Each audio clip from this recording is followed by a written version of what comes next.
Halo adik-adik, kembali lagi nih bareng Kak Febi dan Kak Vina di Sekolah Minggu Online JDC Pulau Mas. Adik-adik, apa kabarnya nih? Kak Febi dan Kak Vina harap semua selalu sehat ya, supaya bisa semangat mengikuti sekolah minggunya nih. Oke, yang sudah siap untuk mengikuti sekolah minggu hari ini, kita mau berdoa. Tapi sebelumnya kita mau angkat satu pujian sekolah minggu paling Yahud.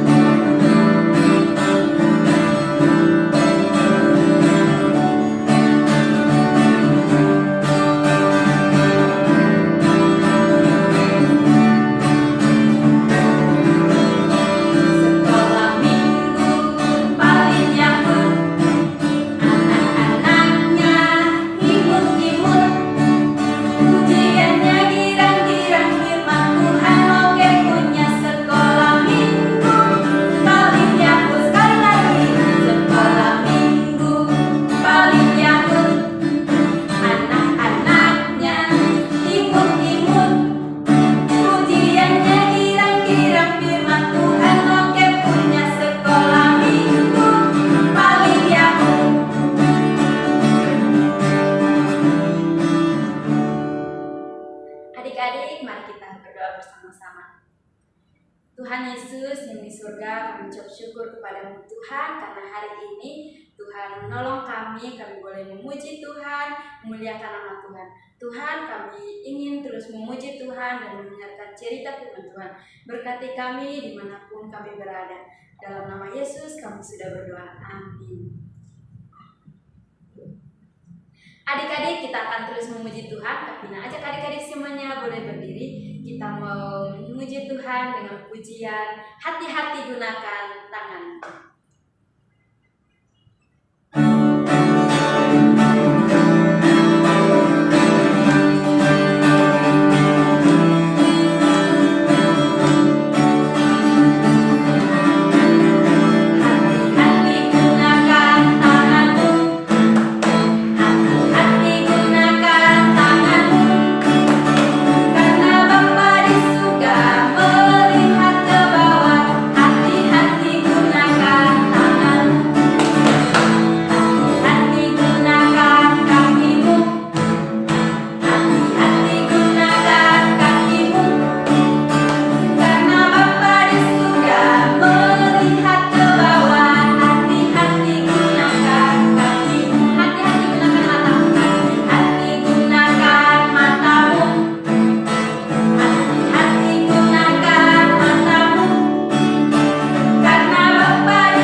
Kita mau nyanyi lagi satu pujian yang berjudul Tuhan Yesus yang Manis.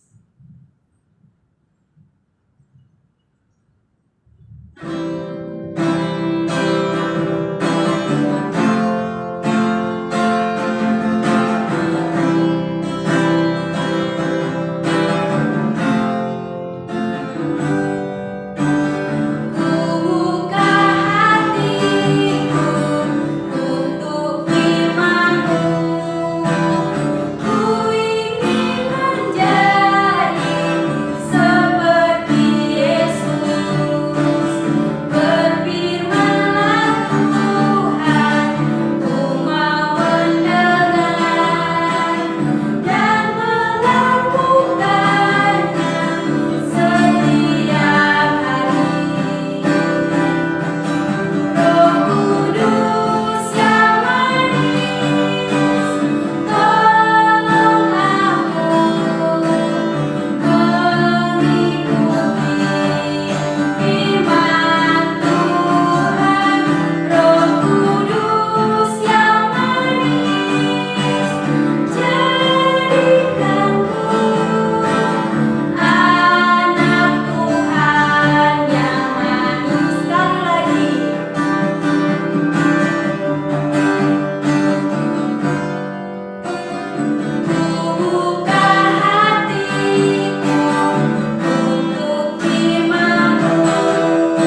bareng Kak Feby. Sebelum kita mendengarkan cerita firman Tuhan hari ini, kita berdoa dulu ya. Yuk, lipat tangannya, tutup matanya, kita mau berdoa. Tuhan Yesus, terima kasih Tuhan untuk pagi hari ini. Tuhan telah memberkati kami dan kami boleh mengikuti sekolah minggu online pagi hari ini. Saat ini Tuhan, kami mau mendengarkan cerita firman Tuhan. Biarlah Tuhan yang akan memberkati setiap kami, supaya kami boleh mendengar dengan baik. Terima kasih Tuhan Yesus. Dalam nama Tuhan Yesus kami sudah berdoa. Haleluya. Amin. Oke adik-adik, kemarin Kak Novi sudah bercerita dari pelajaran yang ke-8 tentang bagaimana Yitro dan juga Sipora serta dua anak Musa yaitu Gersom dan Eliezer datang untuk menjenguk Musa. Hari ini Kak Feby akan melanjutkan cerita dari Kak Novi. Seperti biasanya, cerita kita akan terus berlanjut. Dan hari ini kita sudah sampai di pelajaran yang ke-9 dengan tema Yitro memberi nasihat. Oke, jadi adik-adik sudah tahu kan bagaimana Musa memimpin bangsa Israel yang keluar dari tanah Mesir ke tanah Kanaan. Dengan Musa ini sebagai pemimpin, otomatis Musa ini juga yang akan menghakimi bangsa Israel ketika mereka punya masalah. Menghakimi ini bukan berarti dia harus masuk neraka, enggak, karena hakim kita adalah Allah.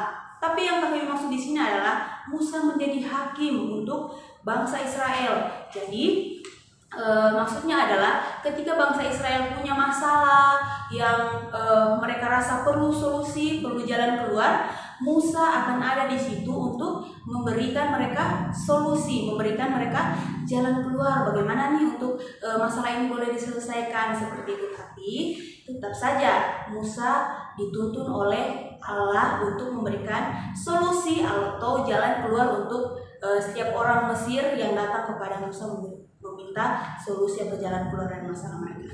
Nah, jadi adik-adik tahu kan, Kak Feby sudah pernah bilang bahwa bangsa Israel ini bukan hanya sekitar 5 orang, bukan hanya 10 orang. Tidak, bangsa Israel adalah suatu bangsa yang orangnya sangat banyak. Jadi kadang Musa yang adalah sebagai hakim untuk orang-orang Israel ini, dia kelelahan adik-adik. Dia kelelahan, dia kadang nggak tidur hanya untuk melayani orang-orang Israel yang datang kepada Musa untuk meminta nasihat, untuk meminta solusi atas masalah-masalah mereka. Nah, Yitro ini kan tadi sudah mengunjungi Musa. Mereka nggak langsung pulang. Mereka melihat nih, mereka juga mengalami bagaimana Allah menyertai Musa. Dan ketika Yitro yang adalah mertuanya Musa ini melihat bahwa ya ampun, Musa ini kecapean karena Musa ini sendiri. Jadi Yitro datang kepada Musa dan memberi nasihat. Yitro bilang, Musa, apa yang kamu lakukan ini tidak baik karena kamu melakukannya seorang diri, kamu melakukannya sendiri. Kasihan, kamu capek, kamu gak tidur. Jadi kamu perlu orang untuk menolong kamu, untuk bisa kerja sama sama kamu. Nah, karena Yitro melihat bahwa gak cuma Musa yang kasihan adik-adik, tapi bangsa Israel juga kasihan. Orang-orang yang datang sama Musa juga kasihan.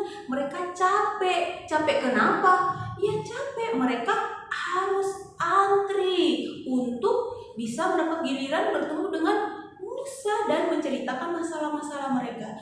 Jadi gak hanya Musa yang capek adik-adik, tapi bangsa Israel yang sangat banyak itu juga mereka capek. Mereka capek ngantri, mereka nunggu giliran untuk bisa ketemu sama Musa. Jadi karena melihat semua itu, Yitro memberi nasihat seperti itu. Yitro bilang nggak baik. Jadi lebih baik kamu mencari orang untuk bisa menolong kamu, membantu memberi solusi, memberi nasihat kepada orang-orang Israel yang datang yang punya masalah. Dan Yitro bilang kalau misalnya masalahnya masih kecil-kecil, mereka bisa beri solusi. Tapi kalau masalahnya mereka rasa sudah tidak bisa mereka tangani, baru mereka kasih ke Musa. Nah, Musa berkata, oh iya ya, jadi kan saya tidak capek sendiri. Jadi Musa mencari orang yang bisa dipercaya, yang takut akan Tuhan dan tidak mudah untuk disogok. Adik-adik tahu ya, yang tidak mudah disogok dengan sesuatu supaya oh tolong benarkan dong perkara saya yang ini dan salahkan yang satunya. Tidak. Musa mencari orang yang tidak seperti itu, mencari orang yang jujur, yang takut akan Tuhan. Nah, ketika Musa mendengarkan nasihat dari Yitro, Musa merasa bahwa masalahnya, bebannya sebagai hakim yang tadinya menghakimi, menjadi hakim untuk banyak orang itu jadi lebih ringan karena ada orang-orang yang menolong Musa. Jadi adik-adik, pelajaran untuk kita hari ini adalah kita sebagai anak-anak Tuhan, kita harus menjadi anak-anak yang dengar-dengaran. Dengar-dengaran kepada siapa Kak Febi? Ya, dengar-dengaran kepada kakak kita, dengar-dengaran kepada orang tua kita, mama papa kita, oma kita, opa kita. Kita harus dengar-dengaran. Terlebih kita harus dengar-dengaran kepada Tuhan. Apa yang Tuhan perintahkan? Ya, Tuhan perintahkan supaya kita dengar-dengaran kepada orang tua, melakukan apa yang orang tua nasihatkan kepada kita, apa yang orang tua perintahkan kepada kita. Kita harus dengar-dengaran, nggak boleh melawan. Kalau adik-adik tadi masih suka melawan, Tuhan bilang jangan melawan sama orang tua, dengar-dengaran sama orang tua. Kalau tadi mama minta tolong untuk cuci piring, masih nggak mau cuci piring, cuci piring, karena Tuhan bilang dengarkan orang tua, harus taat kepada orang tua. Ya adik-adik, jadi demikian cerita firman Tuhan hari ini. Kita akan ada ayat hafalan. Oke, ayat hafalan kita hari ini terdapat dalam Amsal pasal yang ke-19 ayatnya yang ke-20. Dengarkanlah nasihat dan terimalah didikan supaya engkau menjadi bijak di masa depan. Sekali lagi ya, Kak Febi baca. Amsal 19 ayatnya yang ke-20. Dengarkanlah nasihat dan terimalah didikan supaya engkau menjadi bijak di masa depan. Oke. Adik-adik, terima kasih. Sekolah minggu kita telah selesai. Selamat hari Minggu. Tuhan Yesus memberkati. Sampai jumpa minggu depan.